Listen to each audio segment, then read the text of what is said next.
Oi pessoal, sejam muito bem-vindos a mais um vídeo do canal. Hoje a gente vai falar sobre mais um caso criminal, então se você gosta desse tipo de conteúdo e desse tipo de informação, já se inscreve no canal para ficar por dentro sempre que sair vídeo novo e também não esquece de deixar o like no final do vídeo se você gostar. Então é isso, eu vou puxar a vinheta e vamos trazer o caso de hoje.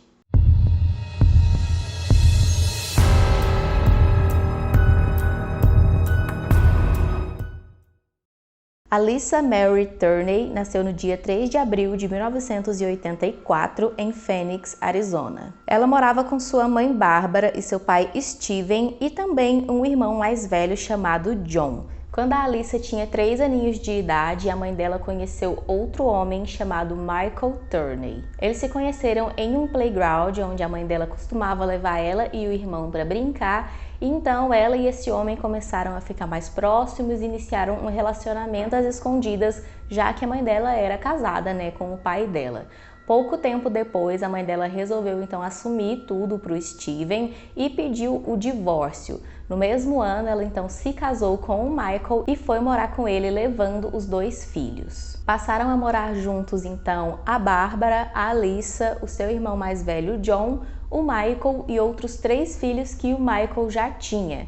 E para quem olhava assim de fora, parecia ser tudo tranquilo na família, mas a verdade é que o Michael era um homem bastante possessivo e bastante controlador com a Bárbara. Ele chegou a agredir ela algumas vezes, inclusive fisicamente. Também tinham várias discussões, eles viviam brigando e ele fazia de tudo para mantê-la o mais afastada possível da família dela. O tempo passou e quando a Alyssa estava com 9 aninhos de idade, a mãe dela descobriu que estava com um câncer no pulmão, já em um estado bem avançado, e ela já estava bem mal. Então, pouco tempo depois, ela infelizmente não resistiu e faleceu, deixando a Alyssa e todas as outras crianças aos cuidados do Michael. Após a morte da Bárbara, o Michael entrou em uma depressão profunda, ele não fazia nada, parece que ele não via graça em nada na vida, e nessa época ele não trabalhava porque ele tinha sofrido um acidente que causou uma lesão no joelho dele,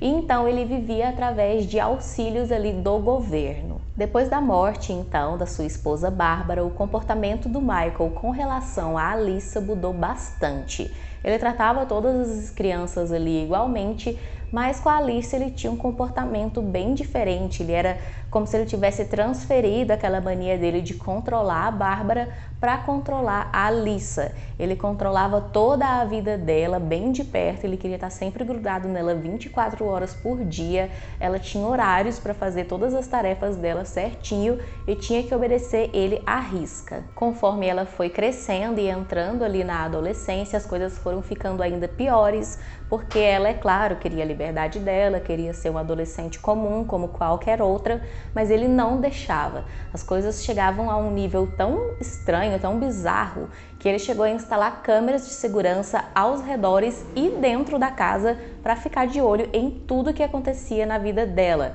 Algumas das câmeras eram visíveis ali e outras ele instalou em lugares escondidos para ela não ter certeza que estava sendo observada, mas a verdade é que quase que em todos os cômodos da casa ela estava sendo observada. Além disso, ele também instalou no telefone da casa e no telefone da Alyssa um dispositivo que permitia ele gravar todas as ligações que eram feitas ou que eram recebidas, para assim ele também saber com todas as pessoas que ela conversava, os assuntos, o que ela falava, para realmente estar dentro da mente dela praticamente e saber tudo o que acontecia na vida dela. Eles tinham logo na entrada da casa também uma lista de tarefas e de horários que a Alyssa deveria seguir direitinho, obedecer tudo à risca, e além disso, sempre que ela ia sair para qualquer lugar, ela tinha que dizer aonde ela ia, o horário que ela voltava, com quem ela estaria, e muitas vezes ele inclusive seguia ela e ficava espionando ela de longe para ver se ela realmente estava fazendo aquilo que ela disse que ia fazer e estava com quem ela disse que estaria. Quando ela arranjou o primeiro emprego dela também não foi diferente, ele passava às vezes horas na porta do trabalho dela, dentro do carro, espionando para ver se realmente ela estava trabalhando. E isso não era um problema para ele, porque como eu disse, ele não trabalhava fora, ele vivia de benefícios do governo, então ele tinha 100% do tempo dele livre para ficar espionando a vida da Alyssa. Inevitavelmente, a Alyssa começou a namorar e isso não agradou nem um pouco o Michael. Ele não aprovava e sempre fazia de tudo para ver se os relacionamentos dela chegavam ao fim. Ele causava muitas brigas com ela e também com o namorado dela, sempre tentando causar uma intriga entre o casal. Teve um episódio até que ele pegou uma dessas imagens da câmera de segurança que mostrava a Alyssa beijando um ex-namorado dela e mostrou para o atual namorado, tentando convencer ele de que a imagem era recente e que a Alyssa tinha traído ele, porém não deu certo, o namorado não acreditou, provavelmente já sabia, né, como era o Michael, então ocasionou mais uma briga na família. A coisa era tão estranha que quando ela arranjava um novo amigo, alguma coisa assim, ele entrevistava essas pessoas e até mesmo os pais dos amigos dela e gravava esses momentos para ele assistir depois. Ele dizia para ela, né, justificava que era porque ele precisava saber quem eram essas pessoas, se elas realmente eram boas pessoas, para proteger ela. Como justificativa para toda essa proteção, ele dizia que a Alyssa tinha déficit de atenção e também algumas necessidades especiais e por isso ele precisava estar mais em cima dela do que das outras crianças, dar mais atenção e mais cuidados. Mas nunca teve nenhum diagnóstico feito por um profissional que realmente comprovasse que a Alyssa tinha qualquer uma dessas coisas citadas por ele e as pessoas que conviviam com ela, os irmãos, amigos, qualquer pessoa dizia que ela era uma pessoa completamente normal, não tinha traços de ter nenhum desses problemas e nem nenhum outro e realmente tudo indicava que era o Michael que era controlador e ficava inventando essas coisas para se justificar. Ele chegava a tentar convencer até a própria Alyssa disso, muitas vezes ele chamava ela de burra, enfim, xingava ela de diferentes formas, tentava humilhar ela e fazer ela acreditar que para ela tomar qualquer decisão, para fazer qualquer coisa certa, ela tinha que ter a ajuda dele porque ela não conseguiria fazer sozinha. Uma coisa bastante bizarra, né? Mais bizarra ainda do que tudo isso que eu já citei, é que ele também tinha contratos que ele fazia ditando as regras que a Alyssa deveria seguir e fazia com que ela assinasse esses contratos. Lá tinha regras de comportamento, de horários, de tarefas que ela tinha que fazer e inclusive em um desses contratos tinha ali uma cláusula, digamos assim, onde ele afirmava que ele nunca tinha abusado da Alyssa e fez ela assinar, né, meio que para comprovar que aquilo ali era verdade, que ele nunca tinha abusado dela. E eu achei isso bem estranho, porque que do nada um pai, né, porque apesar dele não ser o pai biológico, ele era o pai adotivo, que cuidava dela desde os 9 anos de idade, por que ele tinha que fazer um contrato dizendo esse tipo de coisa? É uma coisa bem bizarra, eu achei uma das coisas mais bizarras do caso. O Michael também isolava a Alyssa e as outras crianças de ter contato com as famílias de suas mães. Tanto os filhos que ele já tinha anteriormente, não tinha contato com as famílias das mães, e também a Alyssa e a Sarah, que eram filhas da Bárbara. Os familiares mandavam cartões e presentes nas datas de aniversário das crianças, porém ele escondia tudo, não deixava chegar até os meninos e eles sequer sabiam que esses familiares existiam e estava interessado em manter contato com eles. Então ele simplesmente isolava as crianças e não deixava ter nenhum tipo de contato. O mesmo acontecia com o pai biológico da Alyssa. Ela, entre todas as crianças, era a única que não era filha biológica do Michael e desde que ela foi morar com ele, junto com a mãe, ela teve contato pouquíssimas vezes com o pai biológico, isso bem no comecinho que eles se viam. Depois eles foram simplesmente proibindo o pai de ver ela, sempre inventavam alguma desculpa para não dar certo de ele buscar a menina para passar um dia com ele. Então aos poucos eles foram afastando a menina definitivamente do pai.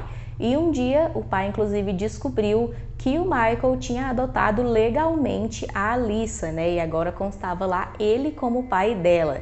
Ele tinha conseguido fazer isso tudo sem o conhecimento do Steven, o pai biológico, porque ele alegou que era impossível encontrar o pai biológico, que eles não conseguiam encontrar ele para assinar ali os documentos.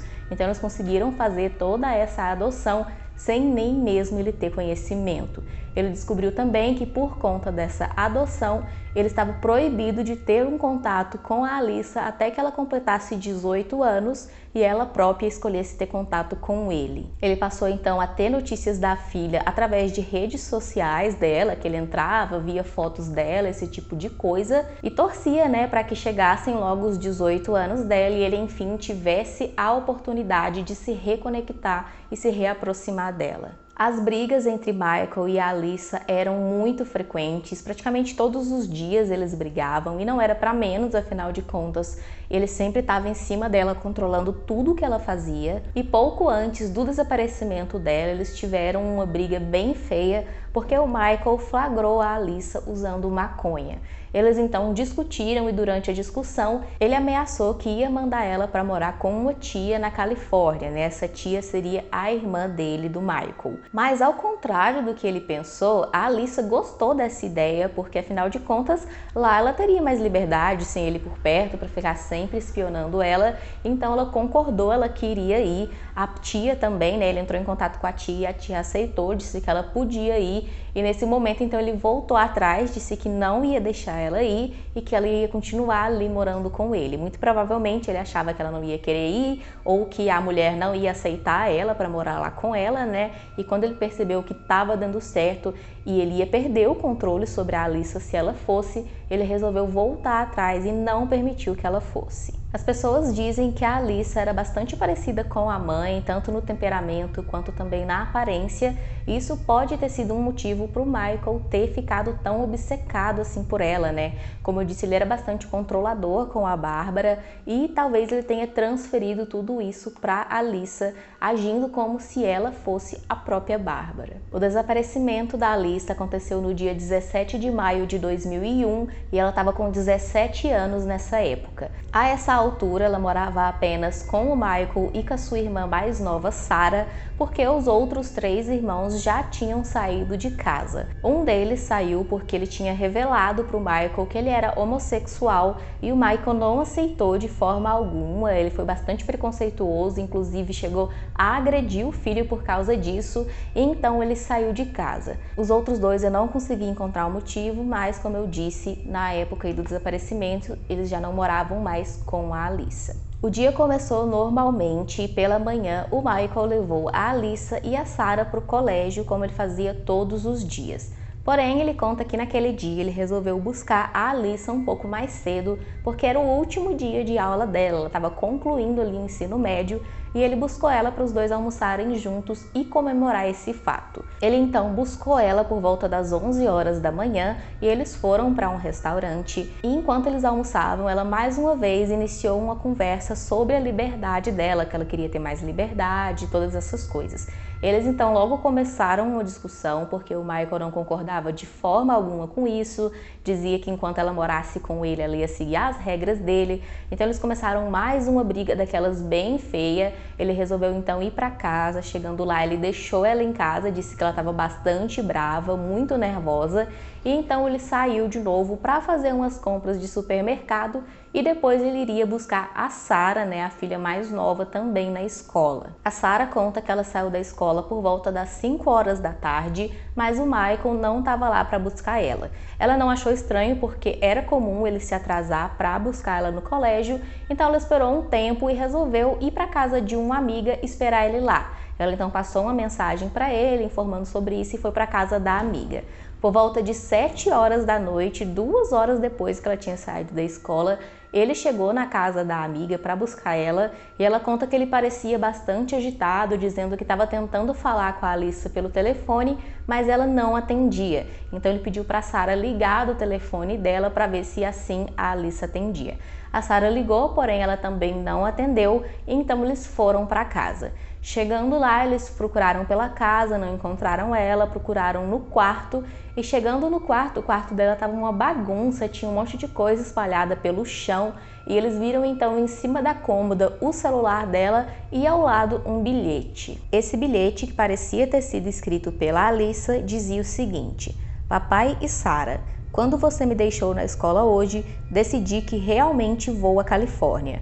Sara, você disse que não me queria por perto. Olha, você conseguiu. Estou indo embora. Foi para isso que guardei meu dinheiro. Pai, tirei $300 de você. Alyssa. A irmã dela, Sara, tinha apenas 12 anos na época do desaparecimento e ela conta que ela não ficou tão preocupada inicialmente porque a Alyssa já tinha ameaçado de fugir outras vezes durante discussões com o Michael. O Michael então disse que procurou ali nas imagens das câmeras e também gravações dos telefonemas para ver se encontrava alguma pista da Alyssa, mas não conseguiu encontrar nada. Quando foi mais tarde, então, naquela mesma noite, ele resolveu acionar a polícia, porém a forma que ele acionou a polícia já é uma coisa que levanta algumas suspeitas a respeito dele.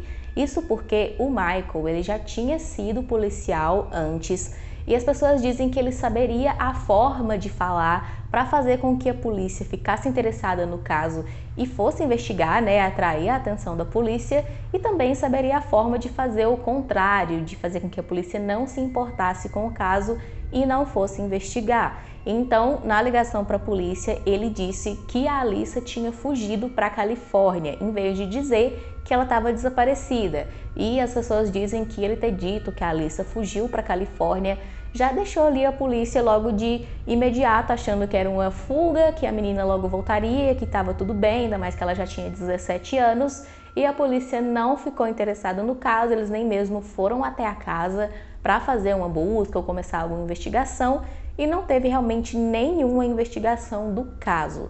O Michael também, apesar dele ser tão apegado assim e tão grudado na Alyssa, ele não insistiu muito com a polícia e ficou meio que por isso mesmo. Uma semana depois do desaparecimento da Alyssa, o Michael disse que acordou no meio da madrugada, entre 4 e 5 horas da manhã, com o telefone tocando.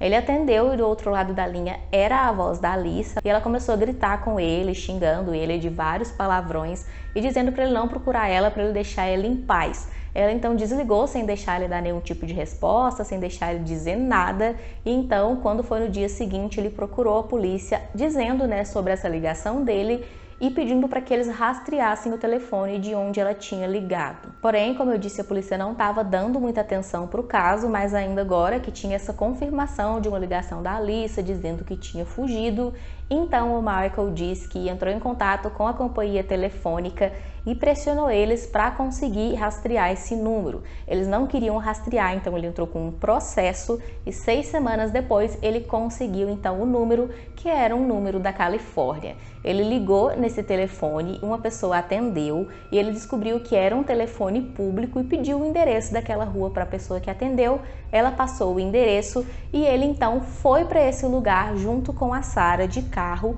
para procurar a Alyssa. Chegando lá, eles ficaram mostrando várias fotos dela e perguntando às pessoas se tinham visto, mas no fim das contas eles ficaram lá alguns dias, não tiveram nenhuma informação e voltaram para casa. Desde seu desaparecimento, a Alyssa nunca mais entrou em contato com nenhum amigo, nenhum familiar, nem mesmo seus irmãos, e também não entrou em contato com o namorado, absolutamente ninguém, a não ser essa suposta ligação que ela teria feito para o Michael, e depois disso também não teve sinal de mais nada. E sempre também que alguém perguntava para o Michael sobre a Alyssa, ele dizia que ela tinha ido embora para a Califórnia, tranquilizando assim as pessoas e afastando as suspeitas que alguém pudesse ter a respeito do caso. O caso seguiu assim até o ano de 2008, quando finalmente teve uma reviravolta. Thomas Heimer, um assassino condenado, apontou para uma foto da Alyssa que estava lá na delegacia entre as pessoas desaparecidas e disse a um guarda da prisão que ele havia assassinado ela junto com outras mulheres. A polícia entrevistou então ele, é claro, e rapidamente perceberam que ele não estava falando a verdade, porque ele descreveu a Alyssa como sendo uma garota viciada e também falou coisas ali, detalhes íntimos dela, que seus amigos e a família e o namorado também negaram posteriormente. Então a polícia logo descartou e percebeu que ele estava inventando isso para atribuir a ele. Depois de descartar então essa história, a polícia percebeu que a Alyssa não tinha usado aquele dinheiro ali que tinha na conta bancária dela desde o ano de 2001 e também não tinha usado o número da sua previdência social. Com isso eles ficaram desconfiados, deram uma nova lida no caso e resolveram finalmente, depois de 7 anos, investigar o caso. Então, o bilhete que a Alyssa tinha escrito na data do desaparecimento foi finalmente analisado e eles constataram que foi sim ela quem escreveu aquele bilhete, porém tinha algumas coisas que deixava ele um tanto quanto suspeito. O bilhete era bem breve, ele não tinha uma data, para poder comprovar que realmente foi naquele dia que ela escreveu, e além disso ela não mencionava nada do que vinha acontecendo, não mencionava sobre a falta de liberdade que ela tinha em casa, sobre a briga que ela tinha tido naquele dia com o Michael, e o motivo que ela deu ali no bilhete parecia se referir mais à irmã dela, Sarah, que tinha apenas 12 anos de idade, do que realmente ao Michael, que era quem ela culpava por todos aqueles perrengues que ela passava, todas aquelas dificuldades e falta de liberdade. Parecia que a Alyssa tinha escrito sim aquele bilhete, mas em outra ocasião, que seria uma briga que ela teve com a Sarah meses antes. Então ela teria ficado chateada com essa briga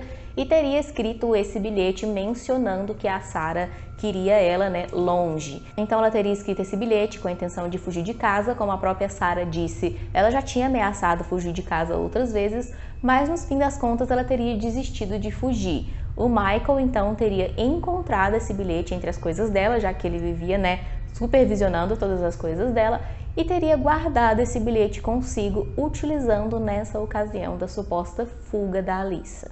Outra coisa estranha é que as filmagens das câmeras de segurança do dia que a Alyssa desapareceu e também as gravações dos telefonemas naquele dia que ela teria ligado de madrugada, após uma semana do desaparecimento, tinham sumido, Eles procuraram para ver essas fitas, ver essas gravações e elas tinham simplesmente sumido. Sobre a gravação do telefonema, o Michael disse que naquela noite ele tinha esquecido de ligar o dispositivo que fazia a gravação, por isso, a gravação nunca tinha existido.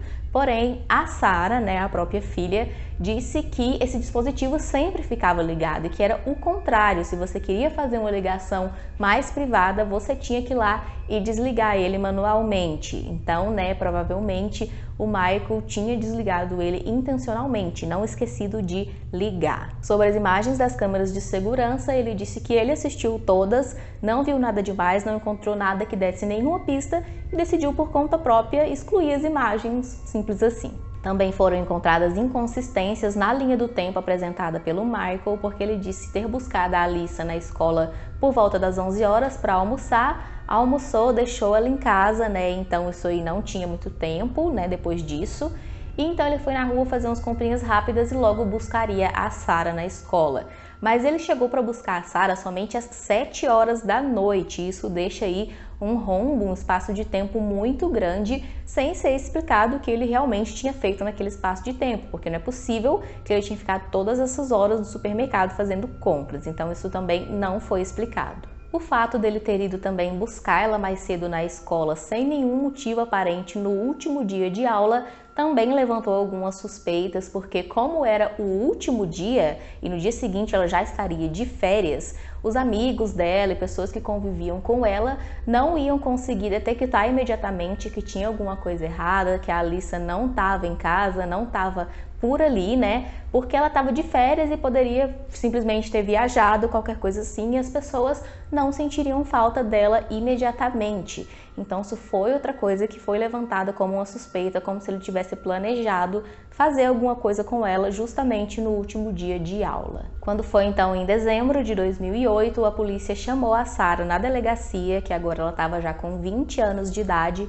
para poder conversar com ela, e ali ela ficou sabendo que o pai dela era suspeito pelo desaparecimento da irmã, e além disso ela também descobriu que os policiais tinham fortes indícios que levavam eles a acreditar que o pai Michael abusava da irmã Alyssa. Segundo a polícia, alguns amigos da Alyssa, membros da família e até uma professora dela se manifestaram para expressar preocupações sobre o relacionamento entre eles, entre o Michael e ela, e que a Alyssa havia realmente admitido a algumas dessas pessoas que o pai a abusava. Uma dessas pessoas era um irmão da Alyssa mais velho chamado Hatch. Ele disse que sempre desconfiou que o Michael fazia isso com a Alyssa por conta do comportamento dele em relação à menina. Ele disse que ele não falava com ela ou tratava ela de uma forma normal como um pai tratava uma filha. Ele teve certeza então desse crime quando a própria Alyssa contou para ele chorando sobre o dia que Michael tentou atacá-la no carro. Ela detalhou para o irmão, né, como que tudo aconteceu, e ele falou para ela que ela não devia voltar para casa do Michael, inclusive ofereceu que ela ficasse com ele na casa dele, mas ela achou melhor não, porque ela ficou com medo da reação que o Michael poderia ter. O Michael, inclusive, não tinha um bom relacionamento com esse irmão dela por conta da homossexualidade dele, que eu disse anteriormente, então ela ficou com receio de causar uma briga ainda maior e do comportamento ali explosivo do Michael. Outra pessoa que também disse isso foi o rapaz que namorava com a Alyssa na época dos fatos. Ele disse que ela tinha chegado também em uma situação a afirmar, a admitir para ele que o pai já tinha feito esse tipo de coisa com ela. E ela estava bastante assustada, também bastante triste na ocasião que teria admitido isso para ele. Descobriu-se também que o Michael tinha telefonado para os serviços de proteção à criança e ao adolescente apenas algumas semanas antes do desaparecimento da Alyssa. Ele tinha alegado no telefone que a filha dele, a Alyssa, estava prestes a denunciá-lo falsamente por abuso. Ele se mostrou preocupado e queria saber o que aconteceria com ele em um caso desse e o que ele poderia fazer se ela o acusasse. A polícia também descobriu sobre o temperamento violento do Michael, tanto com a esposa falecida, a Bárbara, quanto também com outras mulheres em antigos relacionamentos. Além disso, não era só com as companheiras, a própria família da Bárbara disse que nas raras vezes em que eles se encontravam, em que eles se visitavam, ele se demonstrava um homem fechado, violento e bastante mesmo estranho, sabe? As pessoas não gostavam muito dele, tinham um pouco de medo, um pouco de receio. Após então todas essas descobertas, a polícia finalmente conseguiu um mandado de buscas para a casa do Michael e chegando lá eles encontraram coisas totalmente fora do que eles pretendiam encontrar, do que eles esperavam encontrar. Lá eles encontraram 26 bombas, explosivos, 19 rifles, silenciadores e uma van cheia de bujões de gás. Eles também descobriram um manifesto de 98 páginas que o próprio Michael havia escrito descrevendo um ataque terrorista que ele planejava realizar em um sindicato local com quem ele teve ali alguns problemas em anos anteriores. O Michael afirmou que seu plano era explodir esse sindicato e enviar o manuscrito escrito por ele para os jornais. Depois disso, ele pretendia tirar a própria vida para chamar a atenção para o caso da Alyssa. Ele também pediu para ser internado em uma clínica psiquiátrica e para que avisassem a Sarah, sua filha mais nova, que ela deveria esquecer dele e seguir a vida. Segundo a Sarah, já fazia anos que o pai estava tendo muita paranoia relacionada a esse sindicato, dizendo que essas pessoas queriam tirar a vida dele. O Michael então foi preso, acusado de porte ilegal de armas e de planejar um atentado terrorista. Ele foi condenado então a 10 anos de prisão, mas cumpriu apenas 7, saindo no ano de 2017. Desde 2008, quando a Sarah descobriu toda essa trama aí, de que o pai era o principal e o único suspeito pelo desaparecimento da irmã, ela então resolveu focar todas as suas forças em investigar e descobrir realmente a verdade por trás de tudo isso e que se isso realmente fosse verdade, ela queria fazer com que o Michael pagasse por tudo que ele fez. Ela se empenhou realmente muito nessa busca por justiça por anos da vida dela. Ela ficou analisando documentos, imagens de câmeras, horas de áudios e imagens. Ela ficava assistindo ali todos os dias. Ela também entrevistou várias pessoas da família, amigos da Alyssa, professores, pessoas do trabalho dela, qualquer conhecido que pudesse ter alguma informação, que pudesse dar uma luz dela, a respeito do caso da irmã. Ela também analisou qualquer documento que pudesse levar a alguma coisa e com toda essa busca ela adquiriu um arquivo sobre o caso que conta com mais de 3.000 páginas de investigação. Todos os dias ela se dedicava a isso, pressionava os investigadores, tentava atrair a atenção da mídia para o caso e também da população através de redes sociais. Ela também fez um podcast onde ela fala ali do desaparecimento da irmã com uma riqueza bem grande de detalhes. No dia 20 de agosto de 2020, então, bem recente, o Michael foi finalmente preso e acusado pela morte da Alyssa. Após todos esses anos, um grande júri do condado de Maricopa, no Arizona, resolveu acusar o Michael, graças, principalmente, a essa busca da Sarah por justiça. Na coletiva de imprensa anunciando a acusação do Michael, o procurador do condado de Maricopa parabenizou a Sarah por toda a ajuda para resolver o caso. Então ele disse: Sarah Turney, sua perseverança e compromisso em encontrar justiça para sua irmã Alyssa é uma prova do amor de uma irmã. E por causa desse amor, a luz de Alyssa nunca se apagou e ela vive nas histórias e fotos que você compartilhou. Essa paixão que você demonstrou durante sua jornada é algo que manterá a memória de Alyssa viva para sempre. No dia 2 de setembro de 2020, o Michael se encontrou pela primeira vez com o juiz e com a promotoria e lá ele se declarou inocente. O julgamento dele havia sido marcado para iniciar no dia 15 de dezembro de 2020, porém, por conta de toda essa situação aí atual do mundo, esse julgamento teve que ser adiado. Depois que o pai foi indiciado, a Sarah publicou vídeos em suas redes sociais celebrando esse fato, mas ela deixou bem claro que ela sabe que o caso ainda está bem longe de ser solucionado. Então ela disse: "Tudo que eu quero é que a justiça seja feita por Alyssa. Quero que meu pai seja julgado no tribunal. Faço isso tudo porque sei que é o certo a se fazer e sei que a Alyssa faria o mesmo por mim." Como a própria Sarah disse, o caso realmente está bem longe ainda de ser solucionado, provavelmente, mas esse passo já foi um passo extremamente importante nessa busca dela por justiça e tudo graças a essa sede nela, né, de desvendar realmente o que aconteceu com a irmã. E só nos resta torcer para que dê tudo certo, para que ela realmente consiga a justiça que ela tanto busca e consiga descobrir toda a verdade, seja ela qual for.